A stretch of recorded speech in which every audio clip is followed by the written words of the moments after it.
میں بنگلور میں رہتا ہوں جو خلیج بنگال کے مغربی ساحل پر واقع، مدراس اور بحر عرب کے مشرقی ساحل پر واقع، منگور کے درمیان کھینچے جانے والی سیدھے خط پر واقع ہے۔ بنگلور سطح سمندر سے 3000 فٹ کی بلندی پر ایک سطح مرتفع پر واقع ہے۔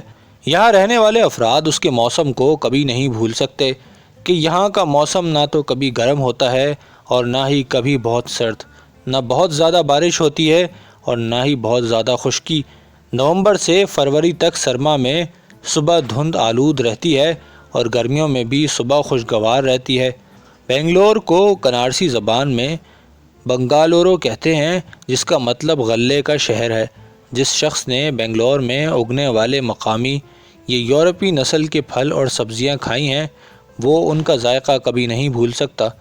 دوسری جنگ عظیم کے اختتام تک بنگلور قصبہ نما تھا اور فوجی نقطہ نظر سے اہم ہونے کی وجہ سے یہ صنعتی شہر بننا شروع ہوا اور اس میں انڈیا کا سب سے بہترین شہر ہونے کی تمام تر خوبیاں موجود ہیں۔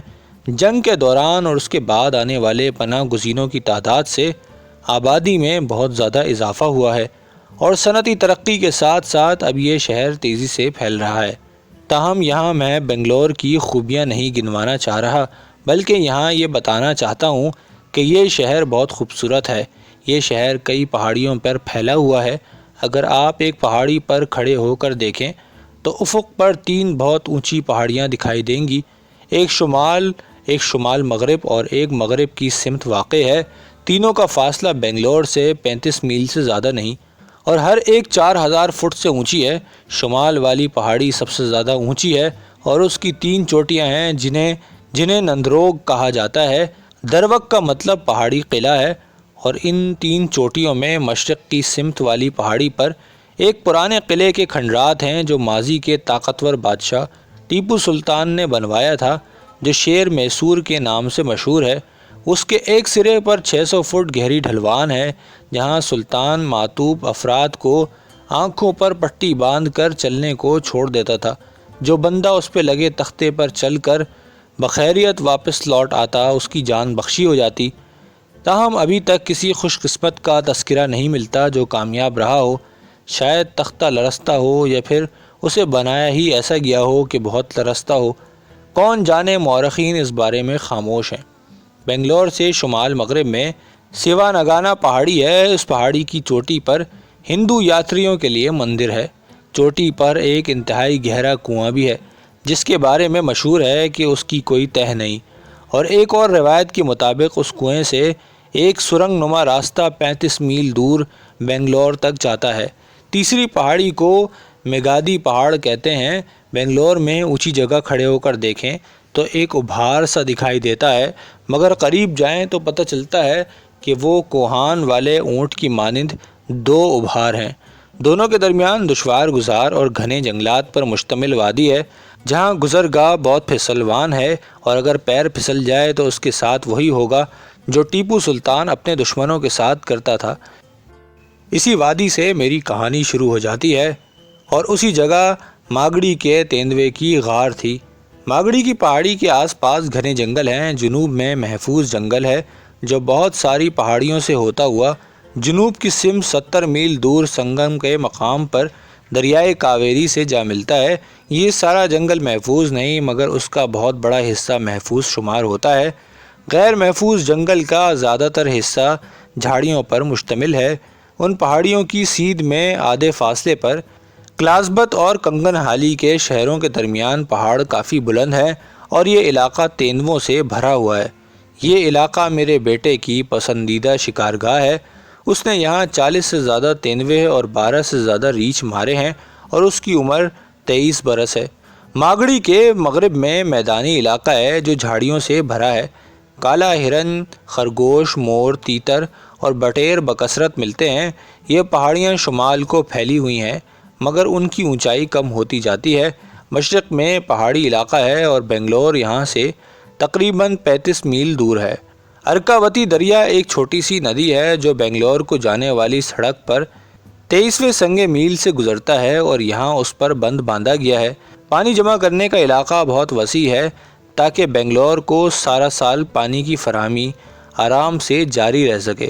اس بند پر بہت بڑے پمپ لگائے ہوئے ہیں جو 23 میل دور بنگلور تک پانی پہنچاتے ہیں۔ اب آپ اس علاقے سے بخوبی واقف ہو گئے ہیں جہاں یہ تیندوا نمودار ہوا۔ یہ تیندوا کوئی غیر معمولی درندہ نہ تھا۔ اب جو واقعات میں بیان کر رہا ہوں وہ پچھلی جنگ سے قبل ہوئے تھے۔ ماگڑی کے درمیان میں پھیلی ہوئی کئی بستیوں میں اس تیندوے نے کچھ بکریاں اور 2-3 کتے مار کھائے تھے۔ کسی نے کوئی خاص توجہ نہ دی۔ ان علاقوں میں نسل ہا نسل سے تیندوے ایسی ہی حرکتیں کرتے آ رہے ہیں اور لوگ اس کے عادی ہو چکے ہیں۔ وقت گزرتا گیا اور تیندوے کا حوصلہ بڑھتا چلا گیا۔ اس نے چند بچھڑے اور گائیں بھی ماری۔ بیل ہندو مت میں مقدس سمجھا جاتا ہے اور کوئی ہندو بیل کے گوشت کو ہاتھ نہیں لگاتا۔ اس کے باوجود بیل کے ذمے ساری مشقت والے کام ہوتے ہیں۔ ہل چلانے سے لے کر بیل گاڑی کھینچنے تک سبھی کام بیل کے ذمے ہوتے ہیں۔ اس کے علاوہ چونا پیسنے والی چکی بھی یہی چلاتے ہیں۔ اتنے مختلف فوائد کی وجہ سے بیلوں کی قیمت کافی زیادہ ہوتی ہے اور کبھی کبھار اگر تیندوا ایک آدھ بیل کھا بھی جائے تو لوگ بھول جاتے ہیں۔ تاہم جب تیندوا گائے کو ہلاک کرے تو گائے سے دودھ آتا ہے اور دودھ سے مکھن اور گھی بنتا ہے اور یہ گھی پورے انڈیا میں کھانا پکانے میں استعمال ہوتا ہے۔ سو گائے کی ہلاکت ناقابل معافی جرم ہے۔ بنگلور میں ابھی تک ایک بندہ رہتا ہے جس کا نام منو سوامی ہے جو خود کو انگلستانی شرفا کا مددگار شکاری کہتا ہے۔ اس کا کام اناڑی شکاریوں کو جا کر شکار سے متعلق خبریں گھڑ کر سنانا ہے۔ چلیے میں آپ کو ایک مثال دیتا ہوں۔ مثال کے طور پر وہ مجھ سے کہے گا ماسٹر وائٹ فیلڈ کے پاس جنگلی سوروں کا پورا ریوڑ موجود ہے جو یہاں سے محض 12 میل دور ہے۔ پھر وہ کہے گا ماسٹر ماگڑی والی سڑک پر 10ویں اور 18ویں سنگے میل کے درمیان کالے ہرنوں کے ان گنت غول پھر رہے ہیں اور ہر غول میں کم از کم 50 ہرن موجود ہیں جو ماسٹر آرام سے مار سکتے ہیں۔ پھر وہ اس اطلاع کی خاصی معقول پیشگی رقم وصول کرتا ہے۔ پھر شکاری مطلوبہ روز مطلوبہ مقام پر جاتا ہے تو وہاں نہ جنگلی سور ملتے ہیں اور نہ ہی ہرن۔ شکاری حیران پریشان رہ جاتا ہے۔ تاہم منو سوامی کے بارے میں ایسا ویسا مت سوچئے، وہ کافی تیز آدمی ہے۔ ماسٹر دیکھیے میں نے آپ کو پہلے بتایا تھا مگر آپ نہ آئے۔ کل ہی بہت سارے فوجی افسران کار میں آئے تھے، انہوں نے 2 سور مارے، باقی سب بھاگ گئے۔ ماسٹر کسی دوسرے روز آئیں۔ جنگلی سور اور کالے ہرن محض شکاری کو پھنسانے کی خبر کا درجہ رکھتے ہیں۔ جب وہ کسی اناڑی شکاری کے پاس تیندوے کی خبر لے کر جاتا ہے تو دیکھنے والا منظر ہوتا ہے۔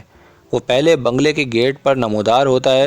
یہ صاحب کو سڑک پر روکتا ہے اور کہتا ہے سار میں صاحبوں کا بہت بڑا مددگار شکاری ہوں۔ میں ماسٹر کو کالے ہرن، جنگلی سور، مور، خرگوش، تیتر اور ہریل دکھاتا ہوں۔ یا پھر ماسٹر کو مرغابیاں پسند ہے، دسمبر اور کرسمس کے موقع پر بہت آتی ہیں۔ ماسٹر کو بہت بڑا تیندوا مارنا ہے، میں لا سکتا ہوں۔ یہاں سے 15 میل دور کنگن ہالی سڑک پر آپ مجھے 15 روپے پیشگی دیں، میں ایک گدھا خرید کر باندھ دوں گا۔ تیندوا گدھے کو مارے گا اور میں آپ کو آن کر بتاؤں گا۔ میں بہترین مچان بھی بنا سکتا ہوں ماسٹر۔ تیندوے کو آسانی سے مار سکتے ہیں۔ اناڑی حیران رہ جاتا کہ 15 روپے کے چارے کے بدلے 15 میل دور تیندوا شکار ہو سکتا ہے۔ کون کہتا ہے کہ شکار بہت مہنگا ہے؟ سو ماسٹر فوراً 15 روپے منو سوامی کو دے دیتا، جو ماسٹر سے مطالبہ کرتا ہے کہ اسے 3 روپے بس کے کرائے اور 2 روپے کھانے کے لیے بھی دیے جائیں۔ اناڑی شکاری سمجھتا ہے کہ یہ بہت معقول مطالبہ ہے۔ منو سوامی پیسے لے کر بھاگ جاتا ہے۔ اس کا پہلا پڑاؤ تاڑی خان میں ہوتا ہے۔ اسے تاڑی کا شوق ہے جو اس کے بس سے باہر ہے۔ وہ 3 بوتلیں پی کر وہیں پڑا رہتا ہے۔ تاڑی پام کے درخت کے عرق سے تیار کی جاتی ہے۔ اگلے دن بیدار ہو کر منو سوامی تیندوے کے پیچھے نکل جاتا ہے۔ بنگلور میں 2 پھاٹک ہیں جہاں آوارہ اور لاوارث مویشی کتے اور گدھے رکھے جاتے ہیں۔ سرکاری طور پر پکڑے گئے گدھے کا جرمانہ 1 روپیہ ہوتا ہے۔ 10 روز بعد لاوارث جانوروں کو نیلام میں بیچ دیا جاتا ہے تاکہ ان کی دیکھ بھال کا خرچہ نکل آئے۔ یہ نیلامی ہر ہفتے 2 بار ہوتی ہے اور منو سوامی بآسانی 2 روپے میں مرا ہوا سا گدھا خرید کر لے لیتا ہے۔ بعض اوقات وہ کسی گدھے کی ملکیت کا دعویٰ کر کے 1 روپے جرمانے کی ادائیگی کے بعد اسے لے آتا ہے۔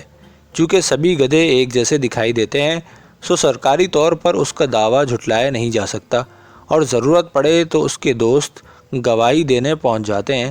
سو منو سوامی گدھے کے 15 روپے وصول کر کے 2 روپے میں خریدتا ہے، یعنی پورا 13 روپے کا منافع۔ پھر وہ کئی میل کا فاصلہ طے کر کے اس جگہ جاتا ہے جہاں کے بارے میں شکاریوں کو بتا چکا ہوں۔ وہاں گدھے کو 2 روز کے لیے باندھ دیتا ہے۔ تیسرے روز الگ صبح وہ جا کر گدھے کو خود ہی مار ڈالتا ہے۔ اس کا طریقہ کچھ یوں ہے کہ پہلے وہ بڑے چاقوؤں کی مدد سے گدھے کی شہرگ میں سوراخ کرتا ہے۔ جب گدھا گرتا ہے تو اس کی گردن کے دونوں جانب بھی مزید سوراخ کرتا ہے جو تیندوے کے 4 دانتوں کی طرح دکھائی دیتے ہیں۔ پھر وہ تیز چاقو کی مدد سے گدھے کا پیٹ پھاڑ کر اس کی آنتیں نکال کر پھیلا دیتا ہے۔ پھر جگہ جگہ گوشت اتنی صفائی سے کاٹتا ہے جیسے تیندوے نے پیٹ بھرا ہو۔ پھر وہ لاش کو شاخوں سے ڈھانپ دیتا ہے۔ پھر وہ اپنے غلیظ تھیلے سے ایک عجیب سی چیز نکالتا ہے۔ اندازہ کیجئے کہ وہ کیا چیز ہوگی۔ دراصل وہ ایک تیندوے کی ٹانگ ہے جس میں بھس بھرا ہے۔ اس سے وہ جگہ جگہ پگ بنا دیتا ہے۔ جب مطمئن ہو جاتا ہے تو چند آنے دے کر وہ کسی لاری پر سوار ہو کر صاحب کو یہ خوشخبری سنانے پہنچ جاتا ہے۔ جب مطمئن ہو جاتا ہے تو چند آنے دے کر وہ کسی بس میں سوار ہو کر صاحب کو یہ خوشخبری سنانے پہنچ جاتا ہے۔ اناڑی شکاری کو جوش چڑھ جاتا ہے۔ جلدی میں وہ اپنی بیوی کو سینڈوچ اور چائے تیار کرنے کو کہتا ہے اور اپنی رائفل صاف کر کے اور گولیاں، ٹارچ، سیل اور دیگر ضروری سامان جمع کرتا ہے جن کی اکثریت بیکار پڑی رہے گی۔ پھر منو سوامی اور صاحب تیز رفتاری سے تیندوے کے شکار کے مقام کو روانہ ہو جاتے ہیں۔ منو سوامی وہاں پہنچ کر گدھے کی گردن پر سوراخ اور زمین پر تیندوے کے پگ دکھاتا ہے تو صاحب فوراً یقین کر لیتے ہیں۔ پھر منو سوامی 2 قلیوں کی مدد سے مچان بنواتا ہے اور اس کی قیمت صاحب سے 4 روپے لیتا ہے، لیکن قلیوں کو 12 آنے دے کر بھگا دیتا ہے۔ پھر جب صاحب مچان پر چڑھنے لگتا ہے تو منو سوامی اس کے ساتھ سودا کرتا ہے کہ اگر صاحب نے تیندوا شکار کر لیا تو منو سوامی کو 20 روپے بخشش ملے گی، اور اگر صاحب سے کوئی غلطی ہو گئی اور وہ ناکام رہے تو پھر بھی 10 روپے منو سوامی کو ملیں گے۔ اگر تیندوا واپس نہ لوٹا تو یاد رہے کہ تیندوا بہت مکار ہوتے ہیں اور بعض اوقات واپس نہیں لوٹتے۔ تاہم اس صورت میں منو سوامی نے کافی محنت کی ہے اور اسے 5 روپے تو ضرور ملیں گے۔ سودا طے ہو جاتا ہے۔ عجیب بات دیکھیں کہ منو سوامی کو صاحب پر اتنا ہی اعتبار ہوتا ہے جتنا صاحب کو منو سوامی پر۔ اب ظاہر ہے کہ تیندوا نمودار نہیں ہوتا کیونکہ تیندوا تھا ہی نہیں۔ منو سوامی 5 روپے جیب میں ڈال کر صاحب کو تسلی دیتا ہے کہ تیندوا بہت مکار ہوتا ہے، اگلی مرتبہ شاید موقع مل جائے۔ وہ ایک اور گدھے کو چارہ بنانے کی پیشکش کرتا ہے۔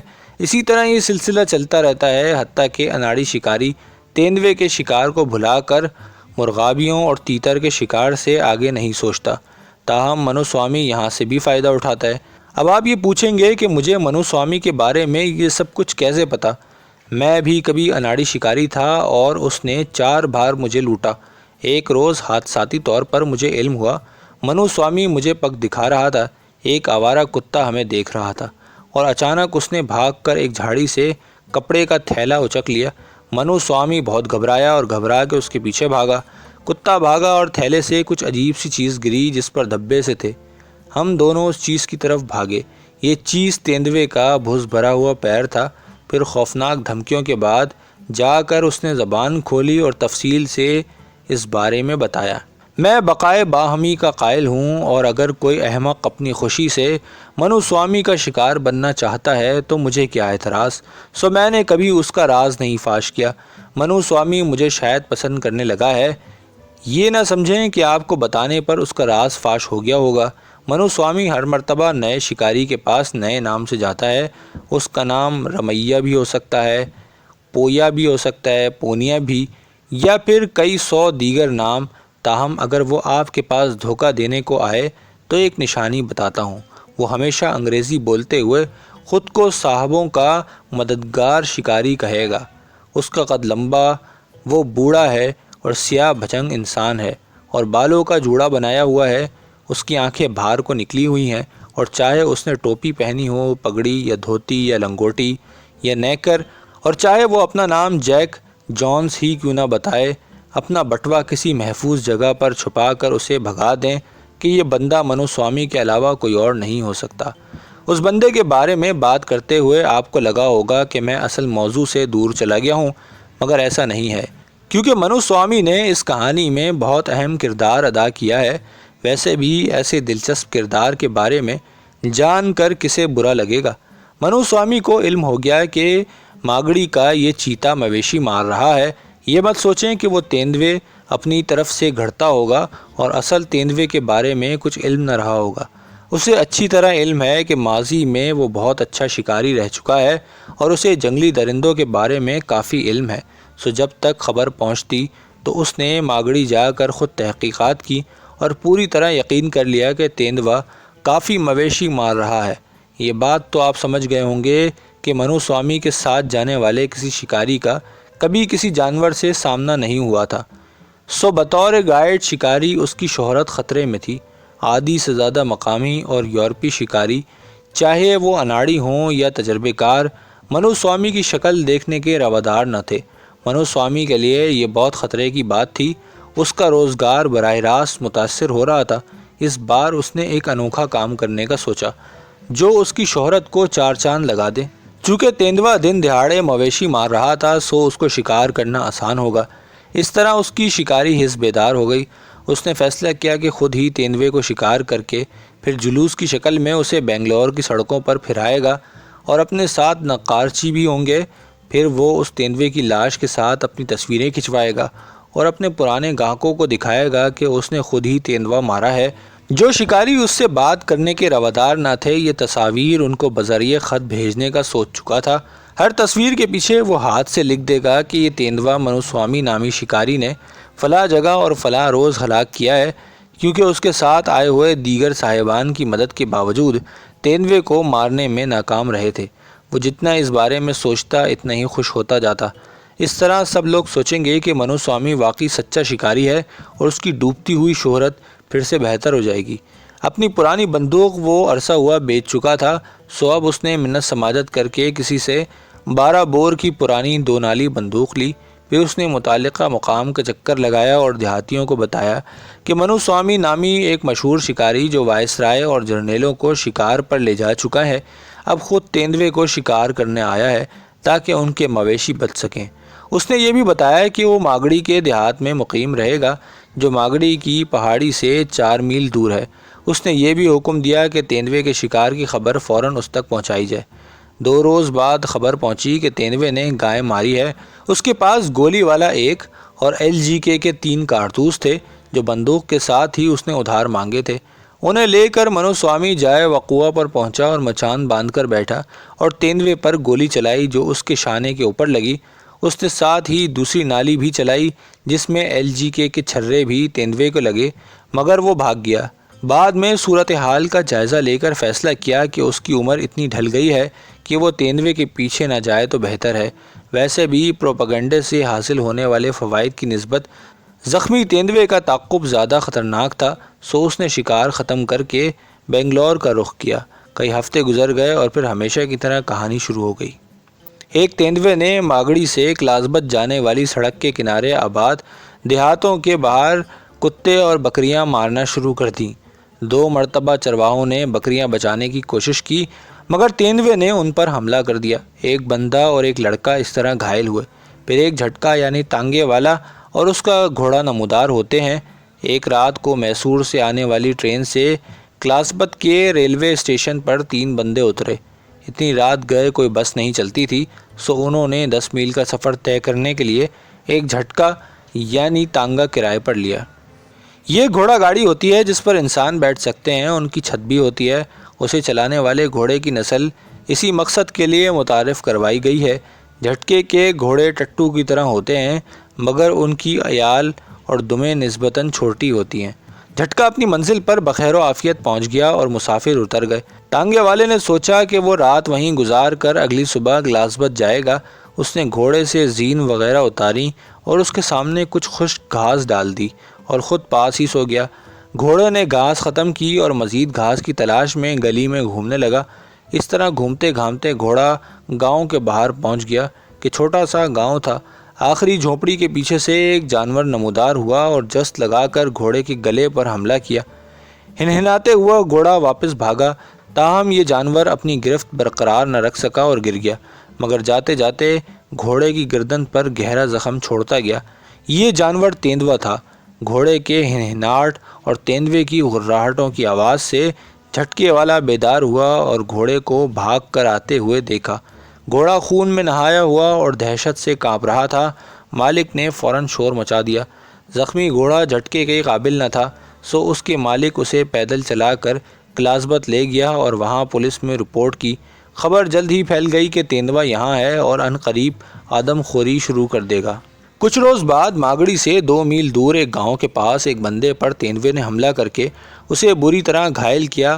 پاس کھیتوں میں کام کرتے کسان اس کی مدد کو بھاگے اور اسے بچایا، مگر تیندوے نے اسے بری طرح بھنبوڑا اور پنجوں سے نوچا۔ کسان اسے لے کر ماگڑی پہنچے جہاں ایک چھوٹا سا اسپتال تھا۔ پولیس کو بھی اطلاع دی گئی اور مقامی دفعہ یعنی سارجنٹ اس پولیس چوکی کا سب سے بڑا افسر تھا جو جائے وقوع کے معائنے پر روانہ ہوا۔ اس کے ساتھ ہی ایک سپاہی اور سائیکل بھی تھی۔ اسے سیدھا جائے وقوع پر لے جایا گیا۔ جتنی دیر وہ پگ اور خون کے نشانات دیکھتا اور یادداشتیں جمع کرتا رہا، کسی نے اوپر دیکھا تو پتہ چلا کہ ایک چھوٹی پہاڑی کے ایک بڑے پتھر پر تیندوا بمشکل 2 فرلانگ دور بیٹھا ہے۔ دفعہ نے دیکھا اور سپاہی کی سائیکل پر سوار ہو کر سیدھا دیہات پہنچا جہاں 3 سرکاری رائفلیں موجود تھیں۔ جلدی وہ تھانے سے رائفل لے آیا۔ اتنی دیر میں اس کے ساتھیوں نے بتایا کہ تیندوا نیچے اتر کر غائب ہو گیا ہے۔ دیہاتیوں نے بتایا کہ اگر وہ چکر کاٹ کر جائیں تو فاصلہ زیادہ نہیں اور شاید اسے دوسری جانب تیندوا نظر آ جائے۔ دفعہ بہادر اور شوقین تھا، سو اس نے ایک دیہاتی کو ساتھ لیا اور سیدھا چل پڑا۔ اس کے پاس 303 کی ایک گولی والی رائفل تھی۔ انڈیا میں پولیس کو فوجی 303 ہی دی جاتی ہے، مگر اس میں سے میگزین نکال دیا جاتا ہے تاکہ اناڑی سپاہی گولیوں کی بوچھاڑ نہ کر سکیں۔ اس وجہ سے دفعہ نے رائفل میں ایک گولی بھری اور 2 یا 3 اس کی جیب میں اضافی گولیاں موجود تھیں۔ جب وہ پہاڑی کی دوسری جانب پہنچے تو تیندوے کا کوئی نشان دکھائی نہ دیا۔ اس جگہ بہت سارے ٹول یعنی بڑے پتھر بکھرے ہوئے تھے۔ دیہاتیوں نے مشورہ دیا کہ اس پہاڑی سے تھوڑا سا نیچے اتر کر دیکھا جائے کہ تیندوا کہاں ہے۔ انہوں نے ایسا ہی کیا اور اچانک 2 بڑے ٹول کے درمیان سے تیندوا نکل کر باہر آیا۔ دفعہ بوکھلا گیا اور رائفل پوری طرح اٹھائے بغیر ہی چلا دی۔ اگلے ہی لمحے تیندوے نے اسے زمین پر گرایا اور اس کے سینے اور بازوؤں کو چبانا شروع کر دیا۔ اس کا ساتھی سیدھا نیچے کو بھاگا۔ چند لمحے بھنبوڑنے کے بعد تیندوا اسے چھوڑ کر واپس پتھروں میں گم ہو گیا کہ وہ ابھی تک آدم خور نہ بنا تھا۔ بری طرح زخمی ہونے کے بعد دفعہ وہیں پڑا رہا۔ اس دوران بھاگنے والے دیہاتی نے جا کر سپاہی اور دوسرے دیہاتیوں کو خبر دی تو سپاہی فٹافٹ سائیکل چلاتا ہوا پولیس چوکی کو بھاگا تاکہ اور سپاہیوں کو بلا سکے۔ وہاں جا کر اس نے بتایا کہ دفعہ شاید ہلاک ہو چکا ہے۔ باقی 2 رائفلیں اور 2 لاٹھیاں اٹھا کر چاروں سپاہی جائے وقوع کی جانب بھاگے اور ان کے ساتھ مزید دیہاتی جمع ہو گئے۔ جب یہ لوگ وہاں پہنچے تو ان کی تعداد 10 سے بڑھ چکی تھی۔ شدید زخمی دفعہ کو اٹھا کر وہ لوکل فرنٹ اسپتال تک لائے۔ اگلے دن بذریعہ ایمبولینس اسے بنگلور کے وکٹوریہ اسپتال بھیجا گیا۔ تیندوے کے مختلف حملوں کی تفاصیل پھیل چکی تھیں، مگر جب ان کا اپنا ایک ساتھی تیندوے کے ہاتھوں زخمی ہوا تو پولیس نے بہت تیزی دکھائی۔ جلد ہی انہیں پتہ چل گیا کہ اس ساری مصیبت کی جڑ کون ہے۔ اس مرحلے پر میرا پرانا دوست منو سوامی کہانی میں دوبارہ داخل ہوتا ہے۔ پولیس نے اسے گرفتار کر لیا۔ گواہ موجود تھے کہ اس نے مچان باندھ کر تیندوے کا شکار کرنے کی کوشش کی تھی۔ انہوں نے یہ بھی بتایا کہ تیندوا زخمی ہو چکا تھا۔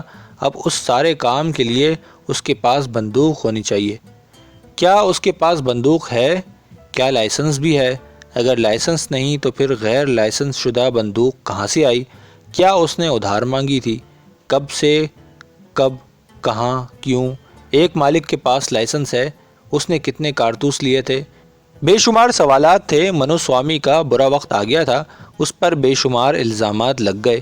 دفعہ اگر مر گیا تو اقدام قتل کی دفعہ بھی لگ جائے گی اور اتنے الزامات اس کو پوری زندگی جیل میں رکھنے کے لیے کافی ہوں گے۔ منو سوامی نے پولیس کے ساتھ سمجھوتا کرنے کی کوشش کی۔ اس نے پولیس سے وعدہ کیا کہ وہ 4 دن میں تیندوے کو ہلاک کر کے اس کی لاش پولیس کے حوالے کر دے گا۔ اگر ناکام رہا تو پولیس جو چاہے اس کے ساتھ سلوک کرے، مگر کامیابی کی صورت میں تمام الزامات اس پر سے ختم کر دینے پڑیں گے۔ ضلعی افسر کافی سمجھدار تھا، اسے منو سوامی کو سزا دلوانے سے زیادہ دلچسپی تیندوے کی ہلاکت میں تھی۔ ظاہر ہے کہ تیندوا کسی وقت بھی آدم خوری شروع کر سکتا تھا، جبکہ منو سوامی سے ایسا کوئی خطرہ نہیں تھا۔ سو اس نے منو سوامی کو جیل سے نکال کر 4 دن کی مہلت دی۔ اسی روز دوپہر کے وقت مجھے گھر کے باہر سے آوازیں آنے لگیں، سار سار۔ یہ منو سوامی تھا۔ دروازہ کھولتے ہی وہ دھاڑے مار مار کر روتا ہوا میرے قدموں پر گرا اور ساری کہانی سنائی۔ منو سوامی نے مجھے ایک بات ابھی تک نہیں بتائی تھی، وہ راز یہ ہے کہ وہ اتنے سارے آنسو کہاں سے لاتا ہے۔ اس کے پاس کل 4 روز تھے اور اس نے واضح کیا کہ اگر وہ ناکام رہا تو بہت بڑی سزا اس کی منتظر ہوگی۔ ہنس کر میں نے کہا کہ تم کہیں دور بھاگ جاؤ۔ اس نے بتایا کہ وہ اس بارے میں سوچ چکا ہے، مگر پورے انڈیا میں اتنے احمق شکاری اسے اور کہیں نہ ملتے، اور نہ ہی ایسی جگہیں جہاں سرکاری طور پر 2 روپے میں گدھا نیلامی سے مل جائے۔ جتنی دیر وہ بولتا رہا اس کے آنسو بہتے رہے، شاید کچھ اصلی آنسو بھی تھے۔ اس نے سوال کیا کہ آیا میں اس کی مدد کو تیار ہوں؟ اس کی خاطر تیندوے کو مار دوں گا، نہ صرف اس کی جان بچ جائے گی بلکہ دیگر بے گناہ لوگ بھی بچ جائیں گے۔ میں نے دیگر لوگوں کی جان بچانے کا سوچا، مگر منو سوامی کو میں نے صاف بتا دیا کہ مجھے اس کے بچاؤ کی کوئی فکر نہیں، اسے برا لگے نہ لگے۔ تاہم میں نے یہ بات واضح کر دی کہ چونکہ سارا مسئلہ اس کا پیدا کردہ ہے، سو ایک شرط پہ میں اس کی مدد کروں گا، اگر تیندوے کی ہلاکت کے وقت وہ میرے ساتھ کھڑا رہے گا اور فرار نہیں ہوگا۔ اس نے مسکرا کر حامی بھر لی، اس کے آنسو اچانک غائب ہو گئے۔